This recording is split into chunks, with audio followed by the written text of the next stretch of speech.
Welcome to our Customer Portal tutorial. The Customer Portal has the ability to integrate with QuickBooks, allowing you to easily export invoices and credit memos to your QuickBooks Online or QuickBooks Desktop for Windows software. In this tutorial, we will demonstrate the steps you will complete to set up Customer Portal integration with QuickBooks Desktop. This video specifically shows the QuickBooks Desktop steps.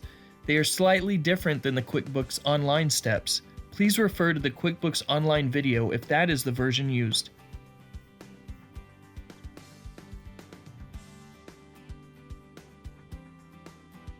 Before we begin, it is important to note that only customer users with administrator permissions will be able to use the QuickBooks integration features. To begin, log into the Customer Portal website. You can access the QuickBooks integration from two places, from My Account or hovering over My Links. Please note, if the home screen looks different from the first example, you will click on My Account and then click on QuickBooks Integration. The QuickBooks setup will display the two versions, Desktop and Online. Choose QuickBooks Desktop. You will need to create a username and password. Then enter a preferred email address to receive further setup instructions. The username and password used here creates a connection between the Customer Portal website and the QuickBooks Desktop application. You will need to remember this password as it is needed to import your invoices into QuickBooks. We will discuss this in more depth later in the video. Click the Connect to QuickBooks button. This will open the QuickBooks Setup page. It will also send an email from our location with an attached document with setup instructions. Follow these additional steps to complete setup.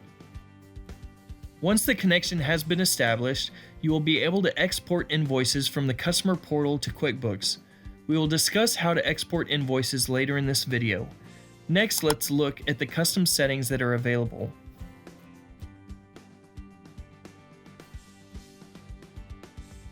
From the QuickBooks Settings page, you will have the options to disconnect the integration and apply QuickBooks and Sync settings.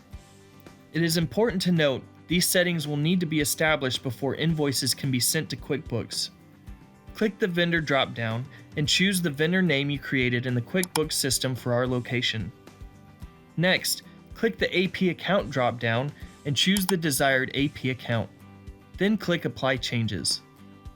The next section allows the creation of line items in the invoice at a summary and line item level. Here's an example of an invoice using the summary level. Choosing the summary section options will ensure that the bill entered in QuickBooks does not have the parts detail. It will group the parts total into one line, the merchandise total, on the bill. The summary section will display the category choice selected and a total amount for all items on the invoice. Here is an example of a line item invoice. The line item level will display each individual item on the invoice, but group them under the products and services choice that was selected. From the category drop-down, choose the desired category, then click Apply Changes. You can also choose to designate taxes on the invoice. If you do not wish to track tax as a separate category in QuickBooks, tax can be mapped to the same category that is picked for items. Once the summary or line item level is set as desired, click Apply Changes.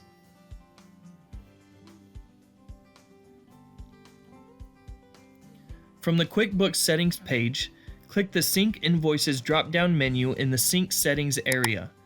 There are two options, Sync All or Sync Manually. If Sync All is chosen, exported invoices are added to the queue and require an additional step to complete the export. We will review how to set up the QuickBooks Desktop import settings in just a moment. If Sync Manually is chosen, you will manually send each individual invoice in the Customer Portal website to QuickBooks. Manually exported invoices are also added to the queue and require an additional step to complete the export. The same options are available for credit memos. Once the desired choices are selected, click the Apply Changes button.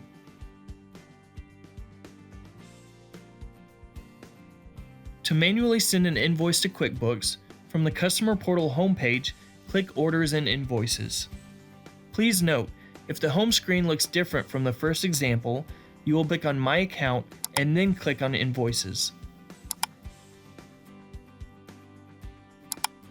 Click the Invoices tab, click the desired order number, and click the Send to QuickBooks button.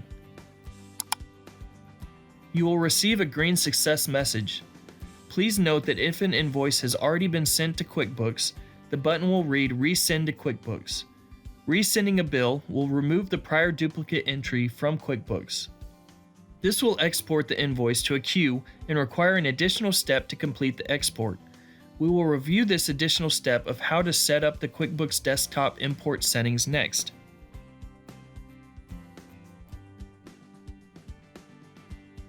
From the QuickBooks Desktop, click File.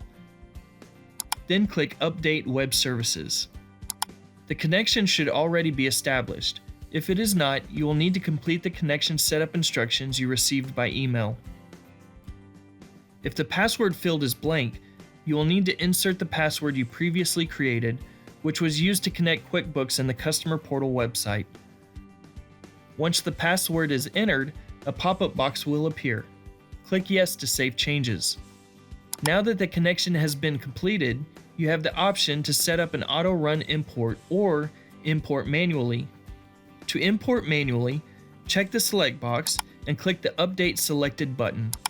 To set up auto-run, check the Auto Run box. Next, set the Every Min column to the desired amount of time. QuickBooks will auto run at the selected time interval and pull any documents that were waiting in the queue. This concludes the tutorial on Customer Portal integration for QuickBooks Desktop. If you need further assistance, please reach out to your sales representative.